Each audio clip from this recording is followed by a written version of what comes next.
kita bicara dari sisi agama, kami lihat banyak di media sosial, gereja dipalang, ibadah dibubarkan. Ya, itu juga menjadi dilema buat kami yang ada di Papua. Kenapa? Kami di Papua tidak pernah palang orang membangun musola. Membangun masjid itu tidak pernah. Karena tempat ini, tempat pemukiman ini ada masalah. Harus kita buka untuk Bapak Presiden ini, supaya Bapak dengar, Bapak. Kehidupan kami, harapan kami kepada Bapak kami tidak bisa sampaikan, Bapak sudah lihat dengan mata. Yang kami butuhkan di sini musola. Ada beberapa agama yang sejak Indonesia merdeka tidak punya fasilitas itu di Jakarta. Fasilitas misalnya bagi umat Hindu dibutuhkan tempat kremasi karena mereka tidak memakamkan.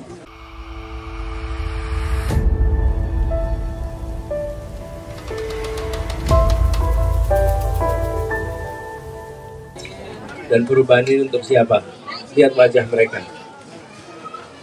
Kita ingin mereka punya masa depan yang lebih baik daripada generasi sebelumnya.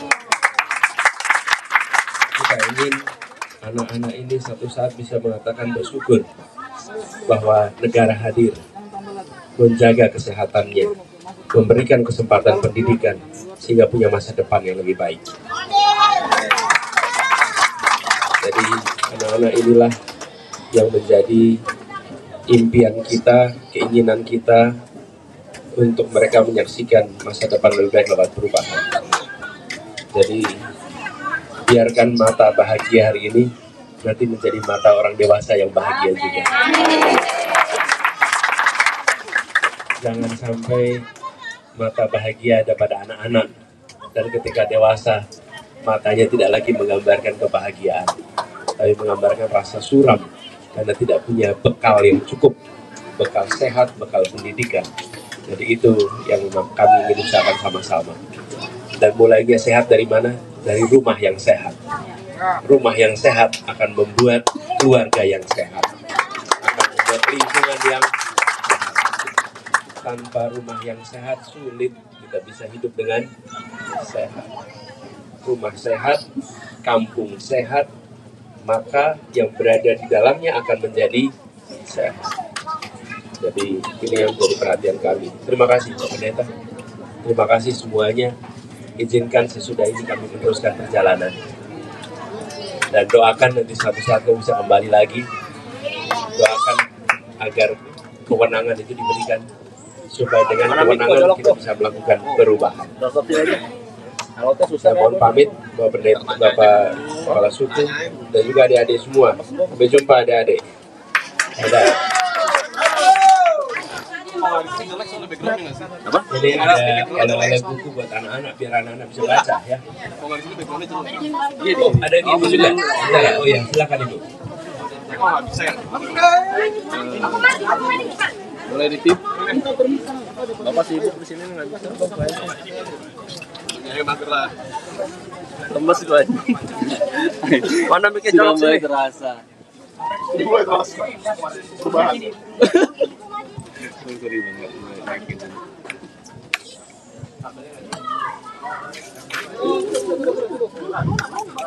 Ya, terima kasih banyak untuk Bapak Presiden kami, Bapak Anies Baswedan yang sudah turun di lingkungan kami di Kompleks Kobiser. Nama lingkungan kami ini dari Kobiser, Kokoda, Biak, Serui. Ada 3 suku di lingkungan yang sekarang Bapak duduk. Alamat RT 3, RW 3, Kelurahan Kelawasi. Kehidupan kami, harapan kami kepada Bapak kami tidak bisa sampaikan, Bapak sudah lihat dengan mata. Yang kami butuhkan di sini musola.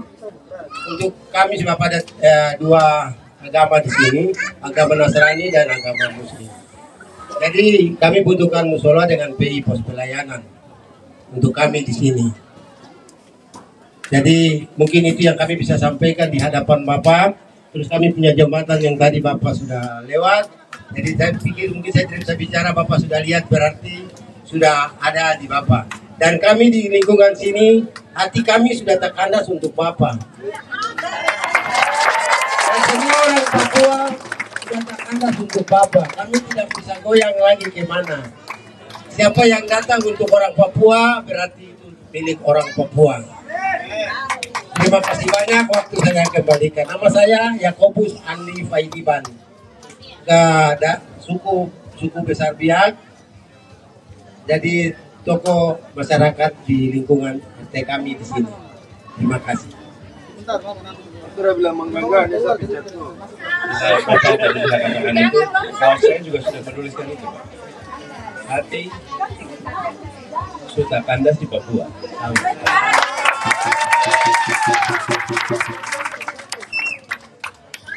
Iya, baik. Terima kasih untuk waktu yang diberikan buat saya. Pertanyaan saya yang pertama, ini saya tidak pakai apabila lagi ya. Kalau apabila itu masih samar-samar, tapi karena Bapak sudah ada di tengah-tengah kami, otomatis kami ikut Bapak. Pertanyaan saya yang pertama, ketika Bapak sudah jadi presiden,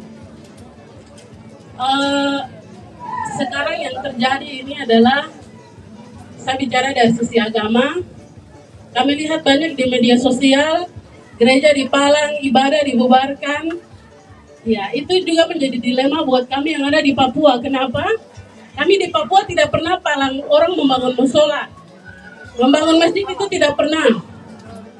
Apalagi kalau Bapak mau contoh yang lebih ini, Bapak bisa langsung ke Kampung Kokoda. Bukan di sini ya, di Kampung Kokoda, Sorong Selatan. Itu Kristen dengan Islam, itu agama saudara. Adik kakak. Jadi tidak ada palang-palang gereja, tidak ada saling menjatuhkan dan lain sebagainya. Itu yang pertama. Yang kedua, tentang sistem pendidikan. Sistem pendidikan yang sekarang saya lihat, kami di Papua ini, kalau mau bilang pendidikan sudah, tapi masih jauh dari harapan. Yang pertama, ekonomi kami pas-pasan, tetapi biaya pendidikan semakin meningkat. Yang kedua, sekolah negeri dibedakan dari sekolah swasta. Contoh sekarang lagi penerimaan pegawai P3K. Yang mengajar di negeri diutamakan, sedangkan yang swasta tidak diutamakan. Kenapa? Saya bertanya kenapa? Sedangkan sama-sama fungsi dan tujuannya untuk mendidik anak bangsa. Nah, ini mungkin ketika Bapak duduk di atas,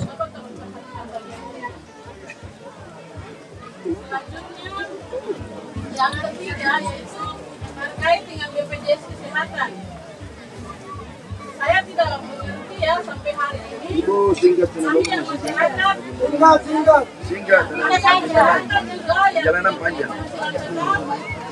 Kami tidak dikasih kesempatan untuk mendapatkan BPJS gratis. Bahkan kebanyakan dari kami kalau sakit juga mau ke rumah sakit atau puskesmas, kami berpikir 2 kali. Iya, mungkin itu saja yang bisa saya sampaikan untuk Bapak. Waktu dan tempat nama saya Ibu Yanti Sigit Lina.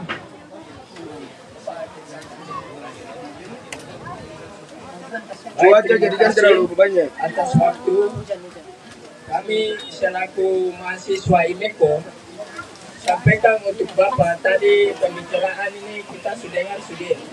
Cuma satu tempat ini ada masalah. Tempat ini ada masalah. Kalau memang bantuan turun, tapi surat di tempat ini harus betul-betul ada supaya masyarakat duduk ini aman, tentram, tidak ada gangguan. Setuju?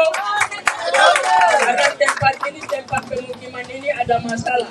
Harus kita buka untuk Bapak Presiden ini supaya Bapak dengar, Bapak atur surat-surat masalah dengan yang terkait di dalamnya dengan masyarakat ini. Kasihan mereka duduk ini, pasti juga ada yang mau bikin rumah agak sedikit bagus, tapi juga tempat ini bermasalah. Saya kira itu saja yang saya sampaikan. Oke, makasih kakakku. Cuaca jadi beliau mau balik. Terima kasih. Nanti ini memang salah satu persoalan tentang tanah ya, tanah adat dan lain. Nanti kita carikan solusinya. Ini banyak tempat kita mengalami hal itu. Lagi dicek dulu. Banyak masyarakat yang sudah tinggal berpuluh-puluh tahun, tapi statusnya belum ada. Boleh aja sih. Ibu tadi Bu Yanti soal kebebasan untuk menjalankan peribadatan. Jadi Kami bersyukur sekali ketika memimpin di Jakarta. Di Jakarta itu adalah kota yang amat beragam. Dan selama 5 tahun, Jakarta menjadi kota yang tenang. Tidak ada keributan antar umat beragama. Izin-izin untuk mendirikan rumah ibadah diberikan setara untuk semua agama, dan semua diberikan fasilitas yang sama. Bahkan ada beberapa agama yang sejak Indonesia merdeka tidak punya fasilitas itu di Jakarta. Fasilitas misalnya bagi umat Hindu dibutuhkan tempat kremasi karena mereka tidak memakamkan dan tidak punya tempat kremasi yang gratis untuk rakyat. Jadi ketika yang miskin meninggal, sulit mereka untuk kremasi. Negara memberikan. Kami di Pemprov DKI. Yang kedua, ada dari masyarakat dibutuhkan kuil yang berpuluh tahun tidak pernah dapat izin. Kemarin baru diberikan. Begitu juga dengan gereja. Banyak gereja yang menunggu sampai 30 tahun lebih dan akhirnya diberikan izin. Sama juga dengan masjid. Ada masjid yang tidak dapat izin juga untuk dibangun. Nah, itu semua kami dekati dengan pendekatan komunikasi yang baik, bicara dengan semuanya, dan kami bersyukur bahwa semuanya terselesaikan dengan baik. Nah, kami berharap spirit itu kita bisa bawa ke Indonesia supaya Indonesia menjadi tenang, damai, semuanya merasakan kedamaian. Lalu yang kedua tentang pendidikan, kami berpandangan tidak boleh ada diskriminasi antara negeri dan swasta. Dan kalau ada guru swasta yang diangkat menjadi guru P3K, maka dia tidak harus dipindahkan ke sekolah negeri, supaya sekolah swasta juga sama majunya. Swasta dan negeri mendidik anak Indonesia yang sama, orang tua yang sama. Kenapa harus kita beda-bedakan? Bukankah mereka semua adalah anak bangsa kita? Kalau sekolah ini mendidik, ya sekolahnya mendidik orang asing, barangkali ada perbedaan. Tapi kalau sama-sama anak Indonesia, kenapa kita bedakan? Toh ujungnya nanti kita juga bangsa Indonesia akan menerima hasil pendidikan mereka. Lalu yang ketiga, terkait dengan BPJS, ya jaminan kesehatan. Jaminan kesehatan ini yang perlu kita koreksi. Jadi ini salah satu tema yang kita ingin perbaiki, karena ini dikeluhkan di banyak tempat. Bukan hanya oleh masyarakat, tapi juga oleh rumah sakit dan tenaga medis, tenaga kesehatan, karena mereka sering mengalami kesulitan. Itu insya Allah nanti kami perhatikan. Lalu Bapak tadi aspirasi tentang musola dan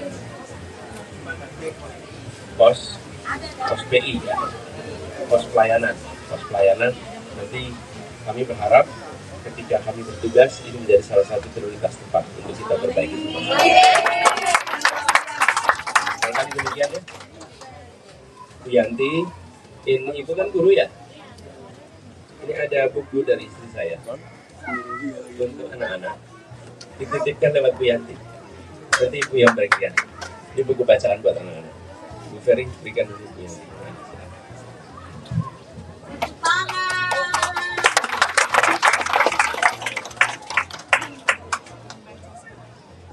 Ya, diberi buku biar anak-anaknya jadi senang membaca. Kalau anak-anak senang membaca, tentunya pengetahuannya luas, ya.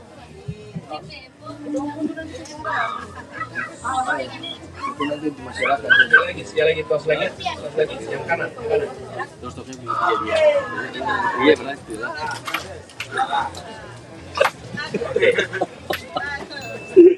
Kita sudah harus bergerak karena ditunggu di tempat berikutnya. Itu nanti untuk masyarakat saja. Mohon pamit kami mendahului. Semoga bisa berjumpa lagi nantinya ya.